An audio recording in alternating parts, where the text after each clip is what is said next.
मूल अवधारणा magnetite Fe3O4 कण एक प्रकार का आयरन ऑक्साइड है। क्या है? एक प्रकार का आयरन ऑक्साइड है जो मानव की बुद्धि होती है, मस्तिष्क होता है, उसके लिए बहुत ज़्यादा विषाक्त हो सकता है, बहुत ज़्यादा खतरनाक हो सकता है, विषैला हो सकता है। ये अति सूक्ष्म कण मुख्य रूप से उच्च ताप वाली दहन प्रक्रियाओं और घर्षण से उत्पन्न होते हैं। ये बहुत सूक्ष्म कण होता है और क्या होता है, ज़्यादा ताप में बहुत ज़्यादा ताप होता है तो ऐसे में इस प्रकार की जो दहन होती है उससे उत्पन्न घर्षण से उत्पन्न होता है।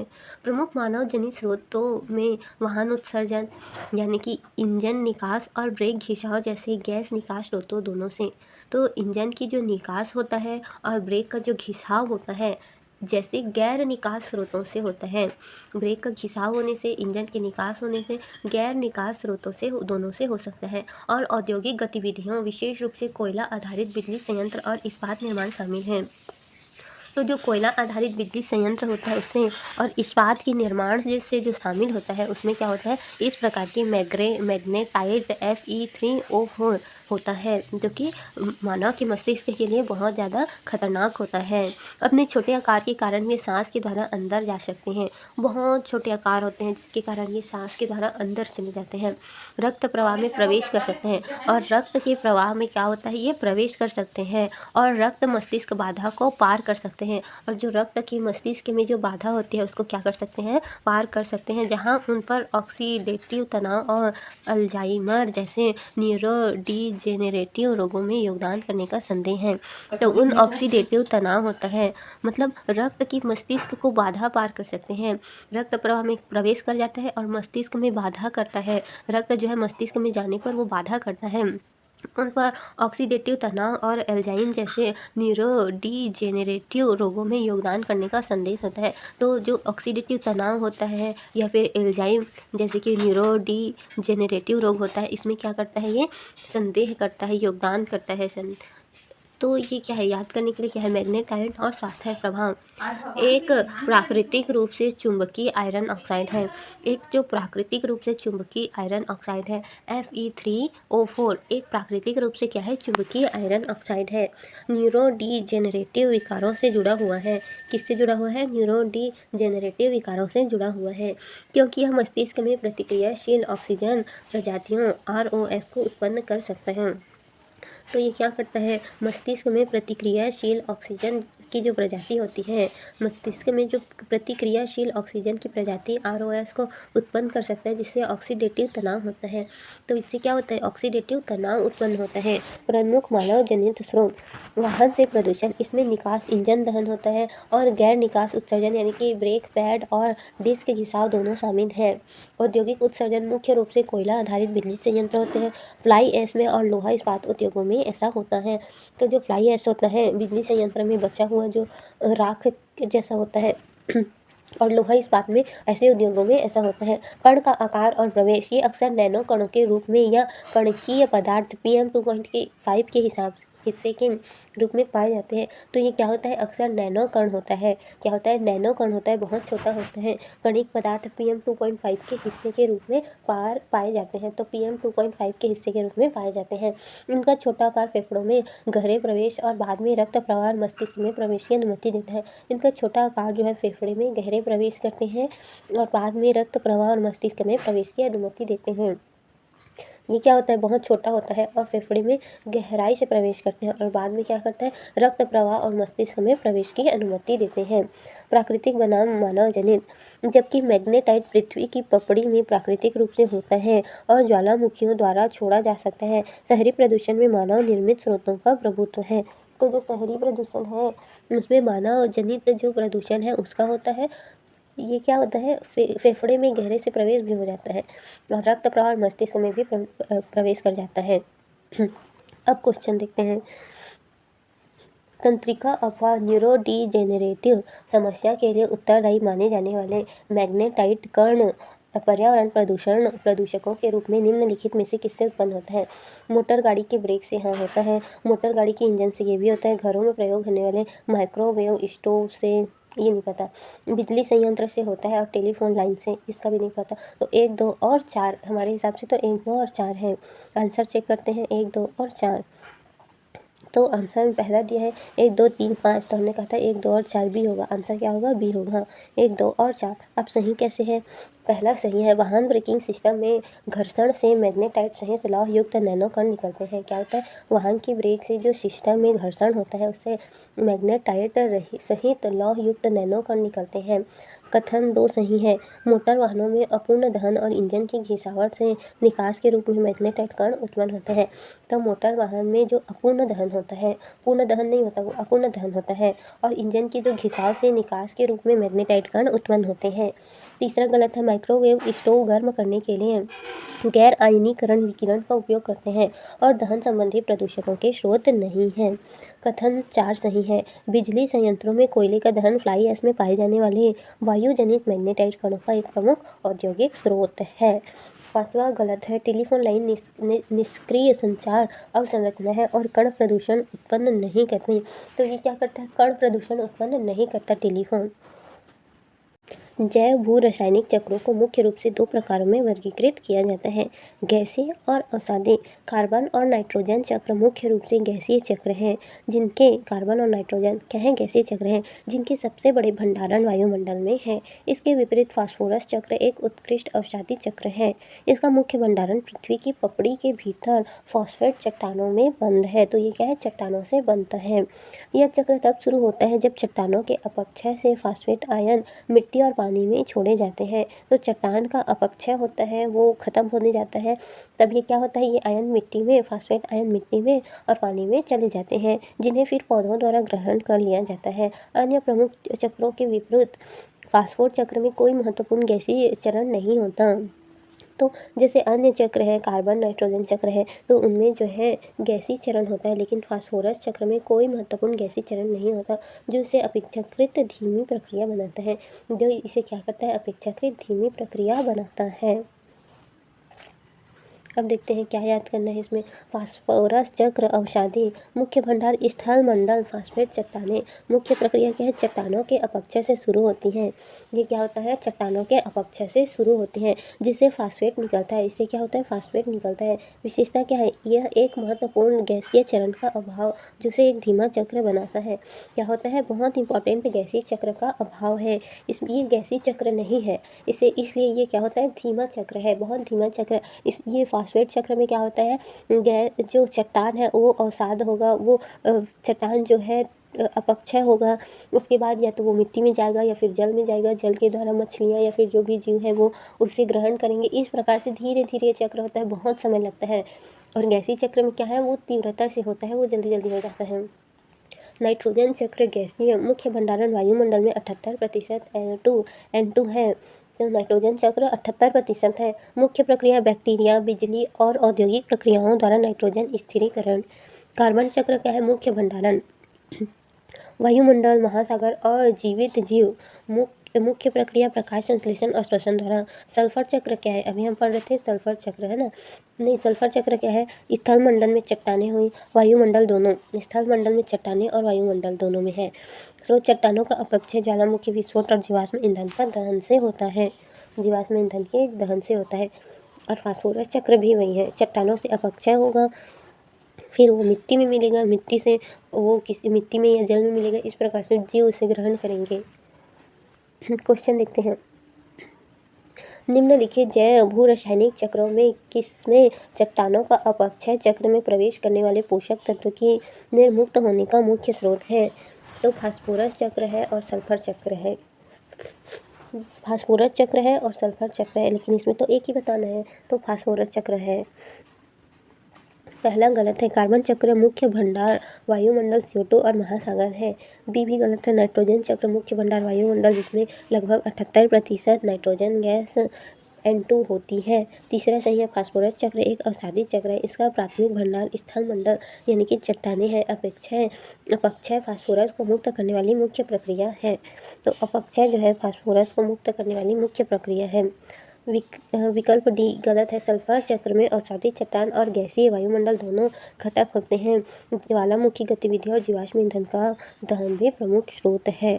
तो ये क्या है, जो सल्फर चक्र है ये प्रदूषण का भी काम करता है। और फास्ट फूड में ऐसा कुछ नहीं है, वो क्या करता है, वो चट्टानों के द्वारा ही बनता है। और सल्फर चक्र में चट्टान भी होता है, वायु भी होता है, मतलब गैसीय प्रक्रिया भी होती है, क्योंकि इसमें ज्वालामुखी के द्वारा और जीवाश्म ईंधन यानी कि कोयला से, इस प्रकार के ईंधन से भी निकलता है गैस।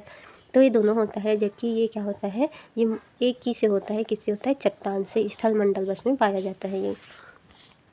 अपर्द आहारिम डिट्राइटिवोरस वे परपोषी जीव होते हैं। परपोषी मतलब किसी दूसरे पर निर्भर जीव होते हैं। जो अपर्द मतलब सड़े हुए पौधे हो गए, जानवरों के हिस्से हो गए, यानी कि जो खराब है उसे सड़े हुए पौधे और जानवरों के हिस्से, साथ ही मल जो होता है, गंदगी होती है, उसको क्या करते हैं, उपभोग करके पोषक तत्व को अपने लिए प्राप्त करते हैं। तो पोषक तत्व होता है वो प्राप्त करते हैं, उसको क्या बोलते हैं, अपरदाहारी। पोषक तत्व प्राप्त करते हैं, वे अपघटन और पोषक चक्रण में एक महत्वपूर्ण भूमिका निभाते हैं। तो क्या करते हैं, अपघटन हो गया या फिर पोषण के जो चक्र होते हैं उसमें क्या करते हैं, बहुत ही इम्पॉर्टेंट है, उनका बहुत महत्वपूर्ण भूमिका निभाते हैं। कार्बनिक पदार्थ को तोड़ते हैं, जो कार्बनिक पदार्थ है उनको तोड़ते हैं और आवश्यक तत्वों को पारिस्थितिक तंत्र में वापस लगते हैं। तो जो आवश्यक तत्व है उनको पारिस्थितिक तंत्र में क्या करते हैं, वापस लगते हैं। मतलब कार्बनिक पदार्थ को तोड़ देते हैं और फिर आवश्यक जो तत्व है उसको वापस लाते हैं, किसमें, पारिस्थितिक तंत्र में। बैक्टीरिया और कवक जैसे अपघटकों के विपरीत, तो बैक्टीरिया और कवक के विपरीत होते हैं, जो पदार्थ को बाह्य रूप से तोड़ते हैं। अपरदाहारी मृत पदार्थ को आंतरिक रूप से ग्रहण करते हैं। तो जो अपघटक होते हैं, कवक या फिर बैक्टीरिया हो गए, ये अपघटक के विपरीत होते हैं। इसके विपरीत, अपघटकों के विपरीत है। क्यों? क्योंकि जो बैक्टीरिया या कवक है वो पदार्थ को बाह्य रूप से तोड़ते हैं, लेकिन अपरदाही क्या करता है, मृत पदार्थ को आंतरिक रूप से ग्रहण करता है और पचाते हैं। उदाहरण में केंचुए हो गया, मिलीपीड हो गया, वुड लाइस शामिल है। इसके विपरीत जेलीफिश और समुद्री घोड़े समुद्री पारिस्थितिक तंत्र में मांसाहारी शिकारी है, अपघटक नहीं है। तो ये क्या है, मांसाहारी शिकारी है लेकिन अपघटक नहीं होते हैं। दहारी बनाम अपघटक। अपरदाहारी मृत कार्बनिक पदार्थ को आंतरिक रूप से ग्रहण करते हैं, जैसे कि केंचुए हो गए, मिलीपीड हो गया। अपरदाहारी है और अपघटक कौन है, जैव रासायनिक अभिक्रिया के माध्यम से वे कार्बनिक पदार्थ को बाह्य रूप से तोड़ते हैं, जैसे कि बैक्टीरिया हो गया, कवक हो गया। अपरदहारी की पारिस्थितिक भूमिका पोषक चक्रण जैसे नाइट्रोजन फास्फोरस के लिए महत्वपूर्ण है।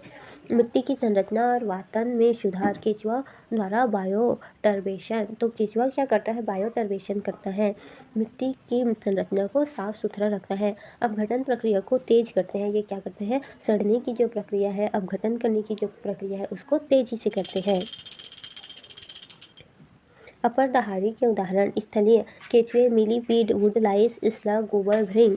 तो अपरदहारी के उदाहरण कौन से हो गए, स्थल में जो देखे जाते हैं वो केंचुआ हो गया, मिलीपीड हो गया, वुडलाइस हो गया, स्लग हो गया और गोबर का भृंग हो गया, यानी कि गोबर में जो भृंग पाया जाता है वो हो गया। कौन कौन सा, केंचुआ, मिलीपीड, वुडलाइस, स्लग और गोबर भृंग। केंचुआ, मिलीपीड, वुडलाइस, स्लग, गोबर, भृंग। केंचुआ, मिलीपीड, वुडलाइस, स्लग, गोबर, भृंग। जलिय फीडलर, केकड़े, कुछ झींगे, समुद्री खीरे। तो फीडलर क्या है, फीडलर केकड़े जो जल में पाए जाते हैं, फीडलर केकड़े हो गए, कुछ झींगे हो गए और समुद्री खीरे हो गए। तो ये सब होते हैं समुद्र में। फीडलर केकड़े, कुछ झींगे, समुद्री खीरे। फीडलर केकड़े, कुछ झींगे, समुद्री खीरे। फीडलर केकड़े, कुछ झींगे, समुद्री खीरे। और स्थल में केंचुए, मिलीपीड, वुडलाइस, स्लग, गोबर, भृंग। केंचुआ, मिलीपीड, वुडलाइस, स्लग, गोबर, भृंग। केंचुए, मिलीपीड, वुडलाइस, स्लग, गोबर, भृंग। विकल्प की भोजन आदतें। जेलीफिश मांसाहारी जो शिकार को पकड़ने के लिए डंक वाली कोशिकाओं नेमाटोसिस्ट का उपयोग करते हैं। समुद्री घोड़े घात लगाकर हमला करने वाले शिकारी जो छोटे क्रिस्टेशियन और प्लवक को अपने थूथन में खींच लेते हैं। अब क्वेश्चन देखते हैं, क्वेश्चन क्या है, निम्नलिखित में से कौन सा जीव अपरदहारी यानी कि डेट्राइटिवोर है। केंचुआ, जेलीफिश, सहस्त्रपादी यानी मिलीपीड, समुद्री घोड़ा, सिंहौर, काष्ठयुका, वुडलाइस। तो कौन कौन सा पढ़ा हमने, केंचुआ हो गया, सहस्त्रपादी यानी कि मिलीपीड हो गया जिसके बहुत सारे पैर हैं ऐसा, और काष्ठयुका यानी कि वुडलाइस है। आंसर होगा 1, 3 और 5, 1, 3 और 5। 1, 3 और 5 सी होगा। आंसर क्या होगा? सी होगा। 1, 3 और 5 केंचुआ सही है। ये अपरदहारी के उत्कृष्ट उदाहरण हैं जो मिट्टी में मृत कार्बनिक पदार्थ को खाते हैं। जो मिट्टी के मृत जो कार्बनिक पदार्थ हैं उनको खाते हैं। जेलीफिश गलत है। ये समुद्री शिकारी मांसाहारी है जो छोटी मछलियाँ और जू प्लवक को खाती है। मिलीपीड ये सही है। ये मुख्य रूप से सड़ती हुई पत्तियों और अन्य मृत पौधों को सामग्री का उपभोग करते हैं। तो जो सड़ती हुई पत्ती हो गया, मृत पौधे हो गया, उनका क्या करता है? ये उपभोग करता है। समुद्री घोड़ा ये गलत है। शिकारी होते हैं जो छोटे क्रिस्टेशियन, प्लवक और अन्य अकशेरुकी जीवों को खाते हैं। तो ये क्या करते हैं? अकशेरुकी जीव को खा लेते हैं। वुड लाइस ये स्थलीय क्रिस्टेशियन है जो मृत पौधों की सामग्री, कवक और अपने स्वयं के मल को खाते हैं। तो वुड लाइस क्या है? ये स्थलीय क्रिस्टेशियन है जो मृत पौधों की सामग्री, कवक और अपने स्वयं के मल को खाते हैं। मूल अवधारणा। यह विवरण उष्णकटिबंधीय वर्षावन बायोमास का सटीक चित्रण करता है। मतलब जो उष्णकटिबंधीय, जहाँ पर वर्षा के कारण जो वन होता है, उसके बायोमास के बारे में बता रहे हैं। भूमध्य रेखा के पास स्थित इस पारिस्थितिक तंत्र की विशेषता वर्ष भर लगातार उच्च तापमान और प्रचुर वर्षा होती है। तो भूमध्य रेखा के पास स्थित होता है, यहाँ की पारिस्थितिक तंत्र बहुत अच्छी है क्योंकि वर्ष भर यहाँ पर क्या होता है? वर्ष भर लगातार तापमान भी उच्च रहता है और प्रचुर मात्रा में वर्षा भी होता है। तो यह गर्म और नम वातावरण बैक्टीरिया और कवक जैसे अपघटकों के लिए आदर्श स्थिति बनाता है। तो यहाँ गर्म भी रहता है और नमी भी रहता है, जिसके कारण जो है वातावरण की जो बैक्टीरिया और कवक होते हैं, जैसे कि अपघटक होते हैं ना, जो सड़े गले चीज़ों मतलब सड़े हुए या फिर मृतक को अपघटित करने का काम करते हैं, तो उन बैक्टीरिया के और उन कवकों के लिए ये बहुत अच्छा होता है, जिससे कार्बनिक पदार्थों का अत्यंत तीव्र अपघटन होता है। तो जो मृत है या फिर सड़ी हुई चीज़ें हैं, तो उनके अपघटन के लिए, यानी कि उनके कार्बनिक पदार्थ के लिए बहुत ही उपयुक्त होता है। अपघटन में तीव्रता होती है। नतीजतन पोषक तत्व मिट्टी में जमा होने की बजाय जीवित बायोमास में तेजी से पुनर्चक्रित हो जाते हैं। तो क्या होता है? इससे जो पोषक तत्व है वो मिट्टी में नहीं जाता, बल्कि जो जीवित है, कवक, बैक्टीरिया है, उनमें चला जाता है। और ये क्या होता है? फिर से ये बायोमास में तेजी से पुनर्चक्रण होने लगता है, फिर से ये घूमने लगता है, जिसके कारण मिट्टी अक्सर पोषक तत्वों में कमी हो जाती है। तो मिट्टी की जो पोषक तत्व है वो कम रह जाता है। तो ऑक्सीसोल, लैटोसोल होती है, तो इसमें क्या होता है? एक्सीसोल और लैटोसोल में क्या होता है? कमी हो जाती है। मिट्टी में क्या होता है? एक्सीसोल और लैटोसोल कम हो जाता है।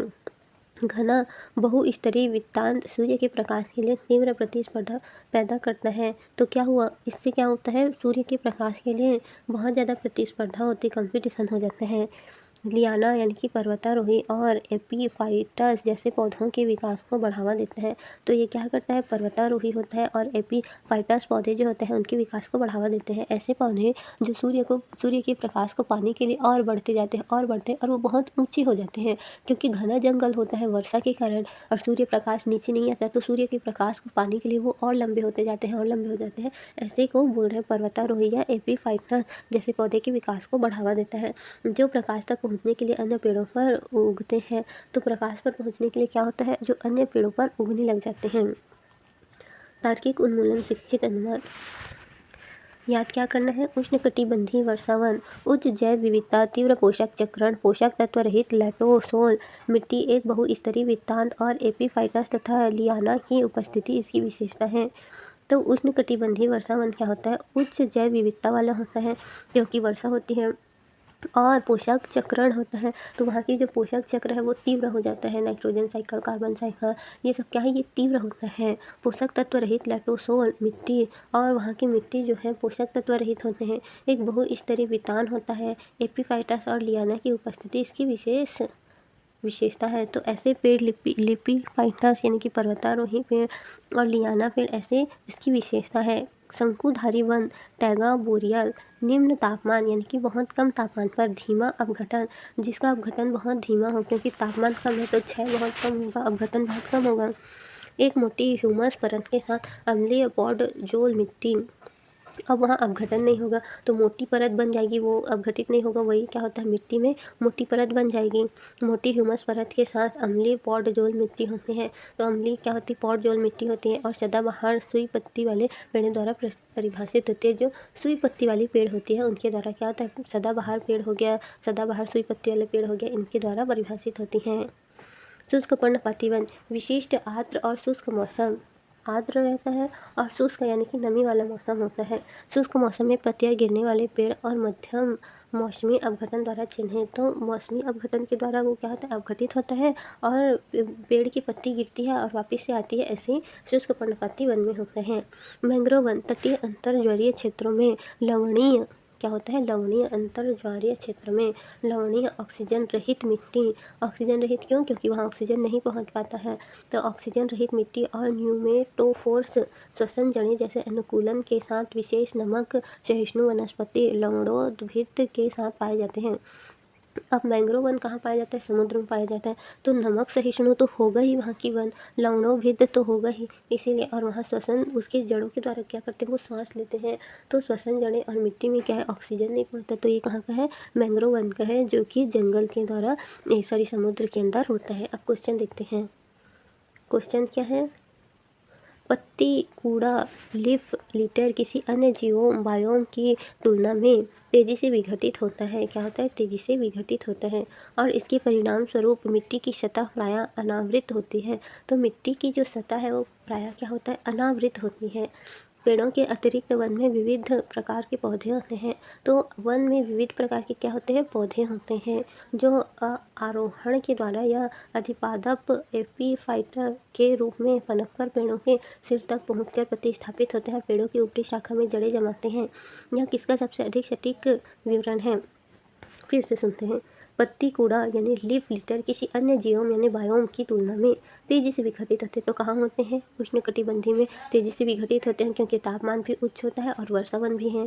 इसके परिणाम स्वरूप मिट्टी की सतह प्रायः अनावृत होती है। तो मिट्टी की सतह क्या है? प्रायः अनावृत, यानी कि मिट्टी को पोषक नहीं मिल पाता। क्यों नहीं मिल पाता? क्योंकि वहाँ के जो कवक हो गया, ये सब क्या हो गया, बैक्टीरिया हो गया, ये खुद ही अपघटित कर लेते हैं मृत पौधों को या फिर मृत जो भी है सड़ी गली वस्तु को, तो उनको खुद ही उनके पोषक तत्व ले लेते हैं, तो मिट्टी को नहीं जा पाता।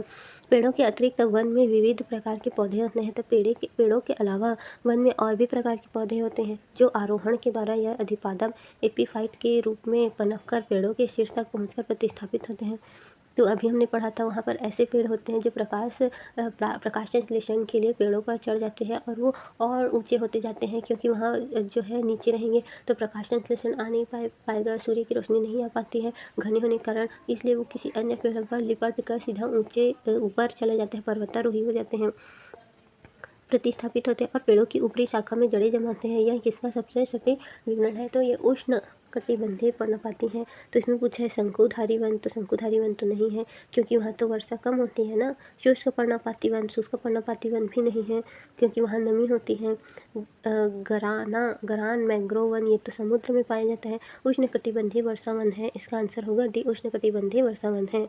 अब क्यों ऐसा है? तो पहला तो पत्तियों का कूड़ा किसी भी अन्य बायोमास की तुलना में तेजी से विघटित होता है। यह सीधे तौर पर गर्म और आर्द्र जलवायु की ओर इशारा करता है, जो अपघटन के लिए सूक्ष्म जीवों की गतिविधि को तेज करता है। और दूसरा, मिट्टी की सतह अक्सर लगभग खाली होती है।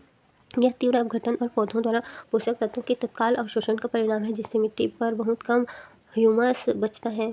पादप रूप से जो परोक्ष रूप से पेड़ों पर चढ़कर या एपीफाइटस के रूप में उगकर वितान तक पहुँचते हैं, तो ये घने बहुस्तरीय जंगल में सूर्य के प्रकाश के लिए तीव्र प्रतिस्पर्धा का वर्णन करता है, जो उष्णकटिबंधीय वर्षावनों की एक पहचान है। ए, शंकुधारी वन ठंडी जलवायु में पाए जाते हैं। शंकुधारी वन कहाँ पाए जाते हैं? जहाँ ठंडा जलवायु होता है, जहाँ अपघटन बहुत धीमा होता है। ठंडा होने के कारण क्या है? अपघटन धीमा होता है, जिससे जंगल के तल पर अम्लीय हुमस की एक मोटी परत बन जाती है। अब अम्लीय क्यों? क्योंकि वो अपघटित नहीं हो पाता है, इसीलिए वो अम्लीय हो जाता है। तो अम्लीय हुमस की एक मोटी परत, यह विवरण के विपरीत है। दूसरा, शुष्क पर्णपाती वन एक विशिष्ट शुष्क मौसम होता है, जो अपघटन को धीमा कर देता है। उनमें सबसे तेज अपघटन दर के लिए आवश्यक अत्यधिक आर्द्रता का अभाव होता है, इसीलिए शुष्क में। मैंग्रोव वन जल भराव वाली अवायवीय यानी ऑक्सीजन रहित मिट्टी होती है, जो अपघटन को काफ़ी धीमा कर देती है। तीव्र अपघटन और जटिल ऊर्ध्वाधर वनस्पति संरचना के मानदंडों पर खरा उतरने वाला एकमात्र विकल्प उष्णकटिबंधीय वर्षा वन है। बिस्फेनॉल ए (BPA) एक औद्योगिक रसायन है जिसका उपयोग मुख्य रूप से पॉलीकार्बोनेट प्लास्टिक और एपॉक्सी रेजिन के उत्पादन में एक मोनोमर के रूप में किया जाता है। पॉलीकार्बोनेट एक मजबूत, अटूट और पारदर्शी थर्मोप्लास्टिक है जो इसे पुनः प्रयोज्य पानी की बोतलों, बच्चों की बोतलों, खाद्य कंटेनरों और चश्मे के लेंस जैसे उत्पादों के लिए आदर्श बनाता है। तो ये क्या है, एक मोटी प्लास्टिक है जो कि बच्चों के खाद्य मतलब बच्चों के टिफ़िन में यूज़ होता है, चश्मे में यूज़ होता है और पानी का ऐसा बॉटल जिसका फिर से यूज़ कर सकते हैं, ऐसा है। तो ये क्या है, औद्योगिक रसायन है। क्या है, एक औद्योगिक रसायन है जिसका मुख्य रूप पॉलीकार्बोनेट प्लास्टिक और एपॉक्सी रेजिन है। तो पॉलीकार्बोनेट प्लास्टिक है और एपॉक्सी रेजिन है। उत्पाद में मोनोमर के रूप में किया जाता है। पॉलीकार्बोनेट मजबूत होता है, अटूट और पारदर्शी थर्मोप्लास्टिक है। तो पारदर्शी होता है इसीलिए चश्मे में यूज़ किया जाता है। अटूट होता है यानी कि टूटता नहीं है जल्दी, पारदर्शी भी होता है और मजबूत भी होता है। पुनः प्रयोजन पानी की बोतल, फिर से पानी लेने के लिए बच्चों के जो बोतल होते हैं, मतलब बच्चों के लिए बॉटल होता है और टिफ़िन होता है, इन सब के लिए, चश्मे के लेंस के लिए इसका उपयोग किया जाता है। चिंता का कारण यह है कि BPA एक अज्ञात अंतःस्रावी विघटनकारी यानी कि एंडोक्राइन डिसरप्टर है, जिसका अर्थ है कि यह प्लास्टिक से रिस सकता है। मतलब इसका मतलब है कि ऐसा रसायन है जो प्लास्टिक से बाहर आ सकता है, रिसाव हो सकता है और शरीर के हार्मोन, विशेष रूप से एस्ट्रोजन की नकल कर सकता है। तो ये जो है शरीर की जो हार्मोन है उसका नकल कर सकता है, जिससे मस्तिष्क और प्रजनन प्रणाली पर प्रतिकूल स्वास्थ्य प्रभाव पड़ता है। तो इससे क्या है, शरीर पर और जो प्रजनन प्रणाली है उस पर जो है बुरा असर पड़ता है, खासकर भ्रूण शिशु और बच्चों में, खासकर वो बच्चे जो माँ के गर्भ के अंदर होते हैं या फिर जो एकदम छोटे बच्चे होते हैं उनके ऊपर। अब याद क्या करना है, बिस्फेनॉल ए BPA रासायनिक सूत्र H3 2C6H4OH2 वाला एक कार्बनिक सिंथेटिक यौगिक है। यह एक अंतःस्रावी विघटनकारी के रूप में कार्य करता है। क्या है, अंतःस्रावी यानी कि ये रिस सकता है, विघटनकारी है, जल्दी क्या होता है, विघटित नहीं होता है, इसका क्षय जल्दी नहीं होता, जो हार्मोन प्रणाली में हस्तक्षेप कर सकता है। तो ये क्या है, हार्मोन प्रणाली में हस्तक्षेप कर सकता है।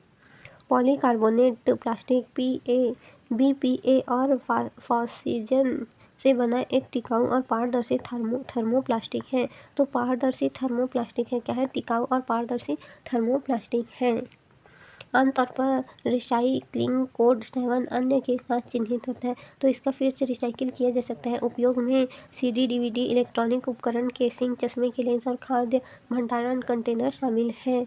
तो क्या है, चश्मे के लेंस में हो गया, खाद्य भंडारण कंटेनर में शामिल है। स्वास्थ्य जोखिम और विनियमन, BPA के संपर्क में आने को विकासात्मक समस्याओं, प्रजनन संबंधी मुद्दों और कैंसर से बढ़ते जोखिम से जोड़ा गया है। भारत सहित भारतीय मानक ब्यूरो के माध्यम से कई देशों ने बच्चों की बोतल और शिशु आहार उत्पादों में इसके उपयोग पर प्रतिबंध रोक लगा दी है। तो भारत सहित जो अन्य देश हैं उन्होंने क्या कर दिया है, भारतीय मानक ब्यूरो के माध्यम से जो बच्चों की बोतल हो गया है और शिशु के आहार उत्पादों में इसका प्रयोग हो रहा है उस पर क्या किया है, प्रतिबंध लगाया है। निम्नलिखित प्लास्टिक है, कम घनत्व वाला पॉलीइथिथाइलिन LDPE बैग और फिल्मों के लिए लचीला plastic, recycling for polyethylene terephthalate PETE एकल उपयोग पेय बोतल के लिए उपयोग किया जाता है। रिसाइक्लिंग एक होता है पॉलीविनाइल क्लोराइड PVC पाइप, फर्श और साइडिंग के लिए उपयोग किया जाता है। रिसाइक्लिंग 3। अब क्वेश्चन देख लेते हैं। क्वेश्चन क्या है, बिस्फिनॉल A BPA को चिंता का कारण है। निम्न में से किस प्रकार के प्लास्टिक के उत्पादन में एक संरचनात्मक मुख्य घटक है। पहला A निम्न घनत्व वाले पॉलीएथिलीन, दूसरा पॉलीकार्बोनेट, तीसरा है पॉलीएथिलीन टेरेफ्थेलेट और पॉलीविनाइल क्लोराइड। तो आंसर होगा B पॉलीकार्बोनेट। आंसर क्या होगा, B पॉलीकार्बोनेट। क्यों पॉलीकार्बोनेट है,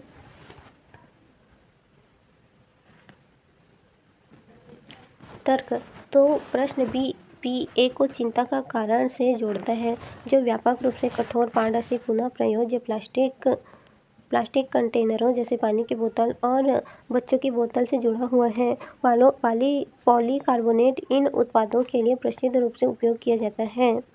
अन्य विकल्प कम संभावित इथाइलीन टेरेथ्रेलेट पीईटी का उपयोग एकल उपयोग शीत पेय की बोतल के लिए किया जाता है और यह आमतौर पर बीपीए मुक्त होता है। कम घनत्व वाला पॉलीइथाइलीन एलडीपीई फिल्मों और थैलियों के लिए उपयोग में किया जाता है। अब हो गया पॉलीविनाइल क्लोराइड पीवीसी का उपयोग पाइप के लिए किया जाता है, जिसकी अपनी चिंताएं थैलेट को लेकर न कि बीपीए को लेकर। इस प्रकार पॉलीकार्बोनेट सबसे तार्किक उच्च स्तर है।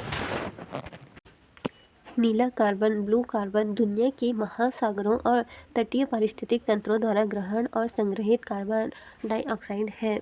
ब्लू कार्बन क्या है, नीला कार्बन क्या है, दुनिया के जो महासागर हो गया या जो तटीय पारिस्थितिक तंत्र होता है उसके द्वारा यदि कोई ग्रहण किया जा रहा है या संग्रहित किया जा रहा है तो क्या हो गया, कार्बन डाइऑक्साइड है। तो वही क्या है, नीला कार्बन या ब्लू कार्बन है। ब्लू मतलब समुद्र द्वारा, ठीक है, महासागर द्वारा, ब्लू मतलब महासागर द्वारा। फिर प्राथमिक नीले कार्बन पारिस्थितिक तंत्र मैंग्रोव, ज्वारीय दलदल। तो प्राथमिक क्या है, नीले कार्बन जो है वो पारिस्थितिक तंत्र मैंग्रोव हो गया, ज्वारीय दलदल हो गया और समुद्री घास के मैदान है। और क्या है, समुद्री घास के मैदान है। तो प्राथमिक क्या है, नीले कार्बन पारिस्थितिक तंत्र मैंग्रोव है, ज्वारीय दलदल है और क्या है, समुद्री घास के मैदान है। ये पारिस्थितिक तंत्र अपने पौधों के बायोमास और नीचे की तलछट दोनों कार्बन को अलग करने और संग्रहित करने में अत्यधिक कुशल है। ये क्या करते हैं, अपने पौधे की जो बायोमास हो गया और नीचे की तलछट दोनों में कार्बन को अलग करते हैं और क्या करते हैं, इसको ही संग्रहित करते हैं, इसको ही जोड़ते हैं। अत्यधिक कुशल है। मिट्टी की अवायवीय कम ऑक्सीजन स्थितियों के कारण अपघटन बहुत धीमा होता है। तो मिट्टी में कम ऑक्सीजन होता है, इसीलिए अपघटन जो बहुत धीमा होता है, बहुत लंबे समय तक होता है, जिससे कार्बन सदियों से सहस्त्राब्दियों तक बंद रहता है। तो क्या होता है, जिससे कार्बन जो है बंद रहता है, जो उन्हें वैश्विक कार्बन चक्र में महत्वपूर्ण सिंक बनाता है। तो यही क्या करता है, महत्वपूर्ण सिंक बनाता है। ये क्या करता है, महत्वपूर्ण सिंक बनाता है। अब ऐसा क्यों है, तो याद करने के लिए कुछ बात। प्रमुख नीला कार्बन पारिस्थितिक तंत्र मैंग्रोव, ज्वारीय दलदल और समुद्री घास के मैदान। वे कई सह लाभ प्रदान करते हैं। वे क्या करते हैं, बहुत सारे लाभ प्रदान करते हैं, देते हैं, जिनमें तूफानों से तटीय सुरक्षा होता है। जिससे क्या होता है, तूफान से तट की सुरक्षा होता है। बेहतर पानी की गुणवत्ता और मत्स्य पालन के लिए नर्सरी मैदान शामिल है। तो पानी की बेहतर व्यवस्था होती है और मत्स्य पालन के लिए नर्सरी मैदान की शामिल होती है। नर्सरी मैदान की मतलब तट के मैदान जो है शामिल होता है। पृथक्करण दक्षता, नीले कार्बन पारिस्थितिकी तंत्र परिपक्व स्थलीय वनों की तुलना में प्रति इकाई क्षेत्र में 10 गुना अधिक दर से कार्बन का पृथक्करण कर सकते हैं। तो नीले कार्बन जो है उसकी पारिस्थितिक तंत्र जो है, स्थल होते हैं ना जो जमीन, उसकी वनों की तुलना में प्रति इकाई क्षेत्र में 10 गुना अधिक दर से क्या किया जाता है, कार्बन का पृथक्करण कर दिया जाता है। क्या किया जाता है, पृथक्करण किया जाता है। अधिकांश कार्बन 50 से 90% से अधिक होता है। तो अधिकांश कार्बन क्या होता है, 50 से 90% अधिक होता है, ज़मीन के ऊपर के बायोमास में नहीं। तो ज़मीन के ऊपर जो बायोमास होता है उसमें नहीं होता है, बल्कि मिट्टी और तलछट में संग्रहित होते हैं। तो बल्कि जो मिट्टी हो गया या फिर तल के पास हो गया वहाँ संग्रहित होते हैं, अंदर एकदम अंदर नहीं होता। जो तलछट हो गया वहाँ पर होते हैं या पास में ही हो पाते हैं। खतरे और संरक्षण, इन पारिस्थितिक तंत्रों के क्षरण, तटीय विकास, प्रदूषण आदि के कारण ये संग्रहित कार्बन की बड़ी मात्रा वापस वायुमंडल में चली जाती है। तो खतरे क्या क्या है, जो पारिस्थितिक तंत्र है उसका तटीय विकास, प्रदूषण होता है और तट का विकास किया जाता है। तो संग्रहित कार्बन की बड़ी मात्रा वापस वायुमंडल में चली जाती है। तो इसके द्वारा जो भी संग्रहित होता है कार्बन डाइऑक्साइड, उसको क्या कर रहा है, ज़मीन में वो छोड़ रहा है, यानी कि ज़मीन में छोड़ने को कहा गया है। ब्लू कार्बन इनिशिएटिव जैसे वैश्विक पहल जलवायु परिवर्तन शमन के लिए उनके संरक्षण और बहाली पर ध्यान केंद्रित करता है। कार्बन के प्रकार, हरा कार्बन स्थलीय पारिस्थितिक तंत्र, जो स्थल की पारिस्थितिक तंत्र है, वन हो गया, मिट्टी हो गया, पीठभूमि हो गया।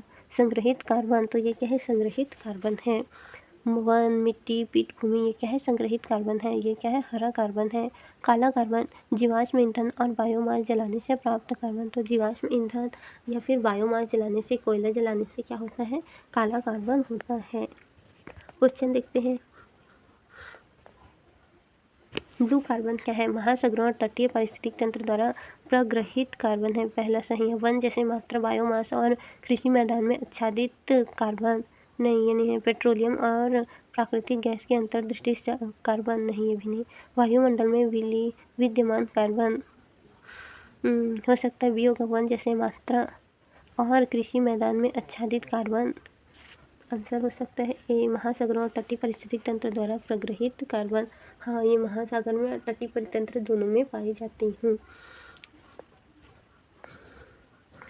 क्यों सही है? ए सही है। यह नीले कार्बन की मानक परिभाषा है जो समुद्री पारिस्थितिकी में संग्रहित कार्बन को संदर्भित करता है। बी गलत है। यह हरे कार्बन का विवरण करता है जो वनों जैसे स्थलीय पारिस्थितिक तंत्र से जुड़ा है। विकल्प सी गलत है ये कि यह हरे कार्बन का वर्णन करता है। ये क्या है? हरे कार्बन का वर्णन करता है जो वनों जैसे स्थलीय पारिस्थितिक तंत्र से जुड़ा है। नहीं, ये समुद्र में पाया जाता है। विकल्प सी गलत। यह जीवाश्म ईंधन को संदर्भित करता है जिसे अक्सर काला कार्बन कहा जाता है जो भूवैज्ञानिक कार्बन भंडार है। विकल्प डी गलत है। यह वायुमंडल कार्बन है जिससे पहले कार्बन पारिस्थितिक तंत्र पकड़ने और कम करने में मदद करता है। पारिस्थितिक अनुक्रमण में अग्रणी प्रजातियों की अवधारणा परीक्षण करता है। अग्रणी प्रजातियां वे पहले जीव होते हैं जो बंजर वातावरण जैसे कि नग्न चट्टान हो गया पर बसते हैं। तो प्रजाति पहला जीव होता है जो बंजर वातावरण, जो नग्न चट्टान हो गया वहाँ पर बसते हैं। लाइकेन इसका एक प्रमुख उदाहरण है। लाइकेन क्या है? इसका एक प्रमुख उदाहरण है जो कि बंजर भूमि, नग्न चट्टान पर उगते हैं। कवक और शैवाल या साइनोबैक्टीरिया का सहजीवी मिश्रण है। ये क्या है? वे एक कवक होते हैं, कवक और एक शैवाल यानी कि साइनोबैक्टीरिया का सहजीवी सम्मिश्रण है। कवक संरचना प्रदान करता है। क्या करता है? कवक संरचना प्रदान करता है और खनिजों को अवशोषित करता है, और जो खनिज है उसको क्या करता है? अवशोषित करता है। जबकि शैवाल प्रकाश संश्लेषण करता है, और शैवाल क्या करता है? प्रकाश संश्लेषण करता है। मॉस भी अग्रणी प्रजातियां हैं जो न्यूनतम आधार पर जीवित रह सकते हैं। हवा से पानी और पोषक तत्वों के अवशोषित करते हैं। क्या करते हैं? हवा हो गया। मॉस अग्रणी प्रजाति है जो न्यूनतम आधार पर जीवित रहते हैं, हवा से पानी और पोषक तत्वों को अवशोषित करते हैं। इसके विपरीत फर्न अधिक जटिल संवहनी पौधे हैं जिन्हें मिट्टी की आवश्यकता होती है, और मशरूम मृत जीवी कवक है जिन्हें पोषण के लिए मृत कार्बनिक पदार्थों की आवश्यकता होती है। तो लाइकेन और मॉस क्या है? अग्रणी प्रजाति है। जो नग्न चट्टान पर लाइकेन हो सकता है और मॉस भी वैसा ही है। तो न्यूनतम हवा और पानी पोषक तत्व से होता है। लेकिन फर्न और मशरूम जो है मृतित जीवी है। फर्न क्या है? संवहनी पौधे होने चाहिए और मिट्टी की आवश्यकता होनी चाहिए, और मशरूम को मृत जीवी कवक जिन्हें पोषण के लिए मृत कार्बनिक पदार्थ की आवश्यकता होती है। याद क्या क्या करेंगे? अग्रणी प्रजाति ये कठोर प्रजातियां हैं जो पहले से बाधित या क्षतिग्रस्त पारिस्थितिक तंत्र में सबसे पहले बसती है। लाइकेन, मॉस, कुछ बैक्टीरिया भूमि वे चट्टान को तोड़कर अपक्षय और अपघटन पर कार्बनिक पदार्थ जोड़कर मिट्टी के निर्माण की शुरुआत करते हैं। तो वे चट्टान हैं जिनको तोड़कर अपघटन कर कार्बनिक पदार्थ को जोड़कर मिट्टी के निर्माण की शुरुआत करते हैं। लाइकेन एक कवक है, माइक्रोबायोट है, और एक शैवाल या साइनोबैक्टीरिया है जो फोटोबायोट के सहजीवी के उत्पन्न एक मिश्रित जीव है। वे नग्न चट्टान पर प्राथमिक अनुक्रमण में महत्वपूर्ण है। जो नग्न चट्टान होता है वहाँ पर होता है। वे अत्यधिक तापमान और शुष्कता का सामना कर सकते हैं। अधिक तापमान होगा तो भी, और ठंडा होगा, शुष्क होगा तो भी उसका सामना कर सकते हैं। मॉस बायोफाइटस गैर संवहनी पौधे जिनमें वास्तविक जड़ें नहीं होती। ऐसे संवहनी पौधे जिसमें जड़ नहीं होती है उनके पास स्थिर रहने के लिए प्रकंद होते हैं, लेकिन वे अपनी सतह के माध्यम से सीधे पानी और पोषक तत्वों को अवशोषित करते हैं। तो लेकिन वो अपनी सतह के माध्यम से पानी और जो पोषक तत्व है उसको क्या करते हैं? अवशोषित करते हैं। वे अक्सर अनुक्रमिक क्रम में लाइकेन के बाद आते हैं। तो अनुक्रमिक क्रम में क्या करते हैं? लाइकेन के बाद आते हैं। पारिस्थितिक अनुक्रमण के समय के साथ एक पारिस्थितिक समुदाय की प्रजाति संरचना में परिवर्तन की प्रक्रिया। प्राथमिक अनुक्रमण वनस्पति रहित और आमतौर पर ऊपरी मिट्टी रहित वातावरण में होते हैं। न कोई वनस्पति न मिट्टी, जैसे लावा प्रवाह, नग्न चट्टान। अनुक्रम क्या है? नग्न चट्टान से लाइकेन, लाइकेन से मॉस, मॉस से घास, घास से झाड़ियाँ और झाड़ियों से पेड़ बनता है। अब क्वेश्चन देख लेते हैं। क्वेश्चन क्या है? प्रकृति में निम्नलिखित में से किन जीवों के मृदा विहीन सतह पर जीवित पाए जाने की सर्वाधिक संभावना है? तो सबसे पहला है लाइकेन, फिर क्या है? मॉस है। तो लाइकेन और मॉस 2 और 3 होगा, 2 और 3 सी होगा आंसर। आंसर होगा 2 और 3। कथन 1 फर्ण गलत है। फर्ण संवहनी पौधे होते हैं जिनकी वास्तविक जड़ें होती हैं। तो फर्ण का वास्तविक जड़ होता है जिन्हें स्थिर रहने और पोषक तत्वों के अवशोषण के लिए मिट्टी की आवश्यकता होती है। तो इन्हें पोषक तत्वों की आवश्यकता के लिए मिट्टी की आवश्यकता होती है। और दूसरा है लाइकेन। लाइकेन सही है। लाइकेन उत्कृष्ट अग्रणी प्रजातियां हैं जो कवक और शैवाल का एक सहजीवी संघ है। ये क्या है? कवक और शैवाल का सहजीवी संघ है जो नग्न चट्टानों पर उगने में सक्षम है। मॉस भी सही है। मॉस गैर संवहनी पौधे हैं जो चट्टान और छाल जैसी सतहों पर उग सकते हैं और सीधे वायुमंडल से नमी को अवशोषित करते हैं। तो ये क्या करते हैं? सीधा वायुमंडल से नमी को अवशोषित करते हैं। मशरूम गलत है। मशरूम कवक होते हैं जो अपघटन के रूप में कार्य करते हैं। उन्हें उगने के लिए मिट्टी या सड़ती हुई लकड़ी जैसे कार्बनिक पदार्थ की आवश्यकता होती है। मूल अवधारणा: प्राथमिक उत्पादक या स्वपोषी ऑटोट्रॉफिक्स अपना भोजन स्वयं बनाकर खाद्य वेब का आधार बनाते हैं। तो प्राथमिक उत्पादक जो होता है या स्वपोषी जो होता है वो अपना भोजन स्वयं ही बनाते हैं। समुद्री पारिस्थितिक तंत्र में यह भूमिका मुख्य रूप से फाइटोप्लैंक्टन यानी कि पादप प्लवक द्वारा निभाई जाती है जो सूक्ष्म जीव हैं जो प्रकाश संश्लेषण करते हैं। फाइटोप्लैंक्टन के प्रमुख उदाहरण साइनोबैक्टीरिया है, डायटम शामिल है। कौन कौन से? साइनोबैक्टीरिया और डायटम शामिल है। वे सूर्य के प्रकाश और अकार्बनिक पोषक तत्वों को कार्बनिक पदार्थों में परिवर्तित करते हैं। तो वे क्या करते हैं? अकार्बनिक पोषक तत्व को कार्बनिक पदार्थ में परिवर्तित करते हैं जो फिर संपूर्ण समुद्री खाद्य श्रृंखला का समर्थन करते हैं। कोपेपोड और फोरामिनीफेरा जैसे जीव जुप्लवक यानी प्राणी प्लवक हैं जो इन फाइटोप्लैंक्टन पर निर्भर रहने वाले प्राथमिक उपभोक्ता हैं। याद रखने वाली मुख्य बिंदु क्या है? प्राथमिक उत्पादक स्वपोषी, ये जीव अपनी ऊर्जा स्वयं उत्पन्न करते हैं। क्या करते हैं? अपनी ऊर्जा स्वयं उत्पन्न करते हैं, आमतौर पर प्रकाश संश्लेषण के माध्यम से। तो ये अपनी ऊर्जा स्वयं उत्पन्न करते हैं और यह प्रकाश संश्लेषण के माध्यम से अपनी ऊर्जा उत्पन्न करते हैं। वे एक खाद्य श्रृंखला में पहला पोषक स्तर है। या तो अपने लिए खुद खाना बनाते हैं, खुद भोजन निर्माण करते हैं या प्रकाश संश्लेषण के द्वारा, इसलिए इनको प्राथमिक उत्पाद कहा जाता है। वे एक खाद्य श्रृंखला में पहला पोषण स्तर बनाते हैं। और महासागर में सबसे महत्वपूर्ण प्राथमिक उत्पाद फाइटोप्लैंक्टन है। तो अगर महासागर में कोई है तो वो फाइटोप्लैंक्टन है। फाइटोप्लैंक्टन क्या करता है? पादप प्लवक है। ये सूक्ष्म समुद्री शैवाल है। ये क्या है? छोटे समुद्री शैवाल हैं। प्रमुख समूह में डायटम, साइनोबैक्टीरिया और डायनोफ्लैगेलेटस शामिल हैं। तो प्रमुख समूह में क्या है? डायटम हो गया, साइनोबैक्टीरिया हो गया, डायनोफ्लैगेलेटस शामिल हैं। वे पृथ्वी की 50% से अधिक ऑक्सीजन का उत्पादन करने के लिए जिम्मेदार हैं। तो पृथ्वी में 50% से ज़्यादा ऑक्सीजन उत्पादन करता है। जू प्लवक, प्राणी प्लवक, ये छोटे अक्सर सूक्ष्म जानवर होते हैं। छोटे होते हैं और सूक्ष्म जानवर होते हैं जो पानी में रहते हैं। जू प्लवक क्या है? छोटे होते हैं और सूक्ष्म जानवर होते हैं। वे क्या करते हैं? प्राथमिक उपभोक्ता है। वे प्राथमिक उपभोक्ता है जो फाइटोप्लैंक्टन को खाते हैं। वे क्या करते हैं? फाइटोप्लैंक्टन को खा लेते हैं। फाइटोप्लैंक्टन डायनोफ्लैगेलेटस शामिल हैं। 50% से अधिक जो है ऑक्सीजन उत्पादन करते हैं। और जू प्लवक क्या है? प्राणी प्लवक है। ये छोटे अक्सर सूक्ष्म जानवर होते हैं जो पानी में रहते हैं और फाइटोप्लैंक्टन को खाते हैं। उदाहरण के लिए कोपेपोड, फोरामिनीफेरा, क्रील और बड़े जानवर के लार्वा चरण शामिल हैं। क्रील हो गया, बड़े जानवर के जो लार्वा चरण है वो शामिल हो गया। कोपेपोड, फोरामिनीफेरा। समुद्री खाद्य वेब श्रृंखला आमतौर पर फाइटोप्लैंक्टन यानी कि उत्पादक, फिर जू प्लवक प्राथमिक उपभोक्ता, फिर छोटी मछली द्वितीयक उपभोक्ता, फिर बड़े शिकारी यानी तृतीयक उपभोक्ता के रूप में प्रवाहित होता है। क्या होता है पहले? फाइटोप्लैंक्टन जो कि सूर्य के प्रकाश से जो है बनाता है अपना भोजन, उसको कौन खाता है? जू प्लवक जो कि प्राथमिक उपभोक्ता है। फिर छोटी मछली जू प्लवक को कौन खाता है? छोटी मछली खाती है जो कि द्वितीयक उपभोक्ता है।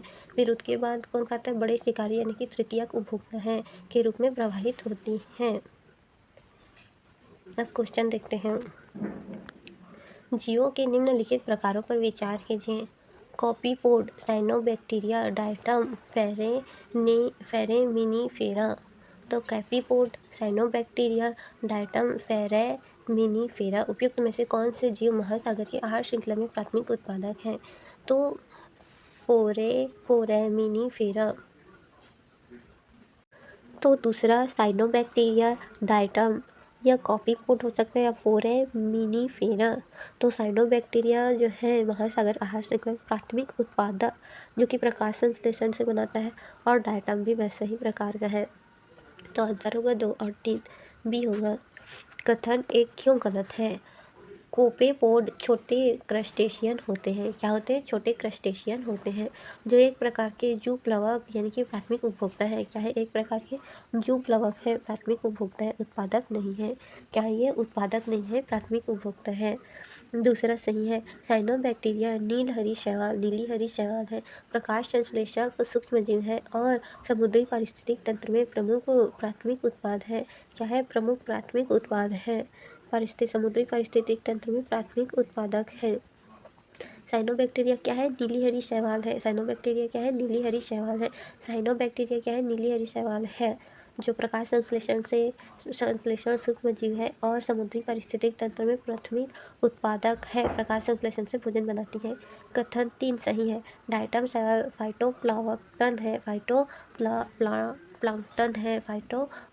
डायटम शैवाल जो है फाइटोप्लैंक्टन है। डायटम क्या है? फाइटोप्लैंक्टन है, एक प्रमुख समूह है और महासागर में सबसे आम प्राथमिक उत्पादकों में से है। चौथा गलत है। फोरामिनीफेरा खोल वाले एक कोशिकीय प्रोटिस्ट है जो खाद्य वेब में उपभोक्ता जू प्लवक के रूप में कार्य करते हैं। हेजहोग क्या है? हेजहोग एरिनेसिनी उपपरिवार का एक कांटेदार स्तनपायी है। उपपरिवार का एक कांटेदार स्तनपायी है। खतरा होने पर यह एक तंग गेंद में मुड़ जाता है जिससे इसके सभी कांटे बाहर की ओर हो जाते हैं। मुख्य रूप से निशाचर होता है। क्या है? मुख्य रूप से निशाचर होता है। हेजहोग क्या है? एरिनेसिनी होता है। हेजहोग क्या है? एरिनेसिनी होता है। पेंगोलिन एकमात्र स्तनपायी जो पूरी तरह से सल्कों से ढका होता है। पेंगोलिन क्या है? एकमात्र स्तनपायी है जो पूरी तरह सल्कों से ढका होता है, जिसका उपयोग वे सुरक्षा के लिए करते हैं। इसका उपयोग क्यों करते हैं? सुरक्षा के लिए करते हैं। अपने मांस और सल्कों के लिए अवैध शिकार के कारण यह गंभीर रूप से संकटग्रस्त है। तो अपने मांस के लिए और सल्कों के लिए अवैध शिकार के कारण ये क्या है? गंभीर रूप से संकटग्रस्त है। पेंगोलिन की 8 प्रजातियां एशिया और अफ्रीका में पाई जाती है। तो जो पेंगोलिन है उसकी 8 प्रजाति है जो एशिया और अफ्रीका में पाई जाती है। मार्मोट पर्वतीय क्षेत्र में पाई जाने वाली एक प्रकार की बड़ी जमीनी गिलहरी है जो कृंतक वे बिलों में रहते हैं और संवाद करने के लिए विशेष रूप से चेतावनी के लिए जोर से सीटी का उपयोग करते हैं। मार्मोट क्या है? पर्वतीय क्षेत्र में पाई जाने वाली बड़ी जमीनी गिलहरी है। कृंतक है, वे बिलों में रहते हैं और संवाद करने के लिए विशेष रूप से चेतावनी के लिए जोर से सीटी का उपयोग करते हैं। वे सर्दियों के दौरान शीत निद्रा में रहते हैं। तो वे सर्दियों के दौरान जो है जमीन से बाहर नहीं आते, शीत निद्रा में रहते हैं। कांग्लोबेशन लुढ़कने वाली रक्षा। इस रक्षा का उपयोग करने वाले अन्य जानवरों में आर्मोडिलो और पील मिलीपीड शामिल हैं। ये क्यों बताया जा रहा है? यह प्रश्न जानवरों की रक्षा तंत्र, विशेष रूप से एक व्यवहार जिसे कांग्लोबेशन गेंद में लुढ़कने के रूप में जाना जाता है, ये ज्ञान का परीक्षण करता है। यह कुछ प्रजातियों में देखा जाने वाला एक शिकारी विरोधी अनुकूलन है। हेजहॉग अपने कठोर नुकीले कांटों के आवरण को अपनी प्राथमिक रक्षा रूप में उपयोग करता है, जो लुढ़कने पर एक अभेद्य गेंद बन जाता है। पेंगोलिन दुनिया का एकमात्र शल्कीय स्तनपायी है, अपने केराटिन शल्कों के कवच पर निर्भर करता है, जो तेज होते हैं और जब यह मुड़ता है तो इसे पूरी तरह से बचाते हैं। इसके विपरीत मार्मोट चेतावनी संकेतों का उपयोग करके एक सामाजिक रक्षा रणनीति अपनाते हैं और व्यापार बिल प्रणालियों में शरण लेते हैं। क्वेश्चन क्या है? निम्नलिखित प्रणालियों पर विचार कीजिए। जाहक, हेजहॉग, शैल मूषक, पेंगोलिन। पेंगोलिन के बारे में आज हम जानेंगे। पेंगोलिन क्या है? तो पेंगोलिन का शरीर पर कठोर शल्क होता है, केराटिन से बने हुए शल्क होते हैं, लंबी नुकीली थूथन होती है। तो उनकी क्या होती है? केराटिन से बने शल्क होते हैं और लंबी नुकीली थूथन होती है। लंबी नुकीली क्या होती है? थूथन होती है। तो केराटिन से बने शल्क होते हैं और लंबी नुकीली क्या होती है? थूथन होती है।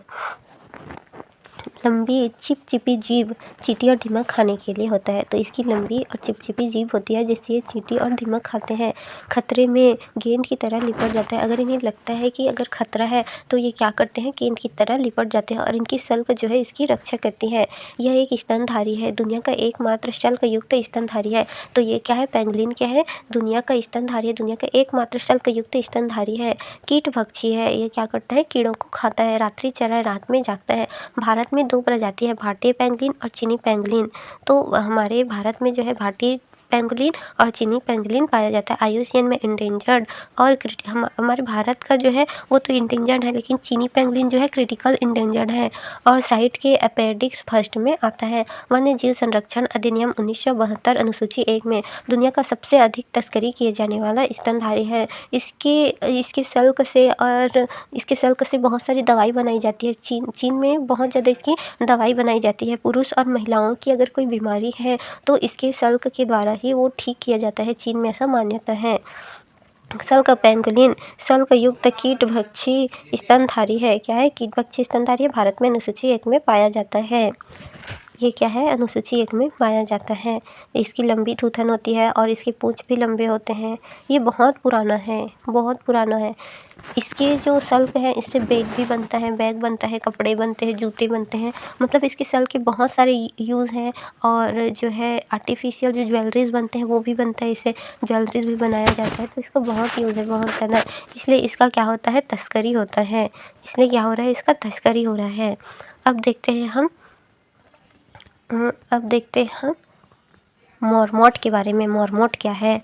मोरमोट हिंदी नाम हिमालयी शैमूषिक या पर्वतीय गिलहरी, स्थानिक नाम में यह कृंतक यानी रोडेंट स्तनधारी है। यह क्या है? कृंतक यानी कि रोडेंट स्तनधारी है। ये क्या है? कृंतक रोडेंट स्तनधारी है। ये है मोरमोट। ये ना गिलहरी के जैसे दिखती है, थोड़ा सा गिलहरी जैसा होता है, इसलिए इसे गिलहरी टाइप का होता है। ये गिलहरी के जैसा दिखता है। मोरमोट गिलहरी की तरह लगता है ये। यह कृंतक स्तनधारी है। इसे हिमालयी शैमूषिक या पर्वतीय गिलहरी या स्थानिक नाम है। मोटा गोल शरीर होता है, छोटे कान होते हैं, आगे के पैर छोटे छोटे, पीछे के मजबूत होते हैं। अक्सर सीधे खड़े होकर आसपास देखते हैं। ठंडे पहाड़ी क्षेत्र की पृष्ठभूमि में होते हैं। ये भारत में कहाँ पाया जाता है? तो ये लद्दाख में, हिमाचल प्रदेश में, उत्तराखंड में, सिक्किम यानी कि अल्पाइन घास भूमि में पाए जाते हैं। विशेषता क्या है? शीत निद्रा यानी कि ये ठंड के समय जो है ज़मीन के अंदर घुस जाते हैं। शाकाहारी होते हैं, रो में रहते हैं, बिल बनाकर रहते हैं। समूह में रहने वाला सामाजिक जीव है। समूह में रहते हैं, चेतावनी के लिए सीटी जैसी आवाज़ निकालते हैं। हेजहॉग कांटेदार नहीं, बीवर जलचर नहीं, प्रेरी डॉग अमेरिका नहीं, मोरमोट है जो सही है। तो मोरमोट एक शीत निद्रा करने वाला कृंतक स्तनधारी है जो हिमालयी अल्पाइन घास भूमि में पाया जाता है। कहाँ पाया जाता है? हिमालय में घास भूमि में पाया जाता है मोरमोट। ये गिलहरी के परिवार में आता है। ठंडे पर्वतीय और अल्पाइन क्षेत्रों में पाया जाता है। लद्दाख, हिमाचल प्रदेश, उत्तराखंड और सिक्किम में पाया जाता है। हिमालयी मॉर्मॉट कहलाता है। भूमिगत बिल बनाता है। शाकाहारी होता है। घास जड़ी पौधे खाता है। समूह में रहता है। सीटी जैसी आवाज़ निकालता है। मिट्टी को हवादार बनाता है। मिट्टी को क्या करता है? हवादार बनाता है। पर्वतीय पारिस्थितिक तंत्र में की स्टोन प्रजाति है। कई शिकारी जीवों के लिए भोजन श्रृंखला का हिस्सा है। हिमालय जैसे विविधता शीत निद्रा करने वाले जीव हैं। पर्वतीय अनुकूल है। इन्वायरमेंट इकोलॉजी के लिए ये बहुत इम्पोर्टेंट है। अब देखते हैं हम, इसका नाम है हेजहॉग। इसका क्या नाम है? हेजहॉग। हेजहॉग जीव जो है, हेजहॉग एक कांटेदार स्तनधारी जीव है। शरीर पर नुकीले कांटे होते हैं। हेजहॉग कौन होता है? इसमें देखना, ये मॉर्मॉक है। ये मॉर्मॉक है। गिलहरी की तरह लगता है। पहाड़ी क्षेत्र में रहता है और ठंड के समय क्या है, अपने बिल अंदर घुस जाता है। अब देखते हैं हम, ये हेजहॉग है। ये क्या है? हेजहॉग है।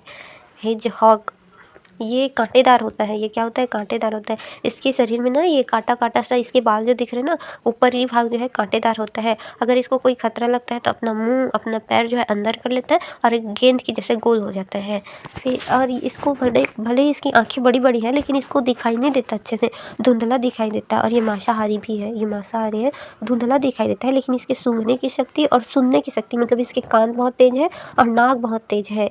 तो इसको भले ही दिखाई कम देता है, लेकिन सुनने की और सूंघने की दोनों शक्ति बहुत अच्छी होती है। तो हेजहॉग एक कांटेदार स्तनधारी जीव है। नुकीले कांटे होते हैं। खतरे में आने पर गेंद की तरह गोल हो जाते हैं। कीट पक्षी कीड़े खाते हैं और रात में जागते हैं। जैव विविधता अनुकूल है। कांटेदार जीवों के उदाहरण है।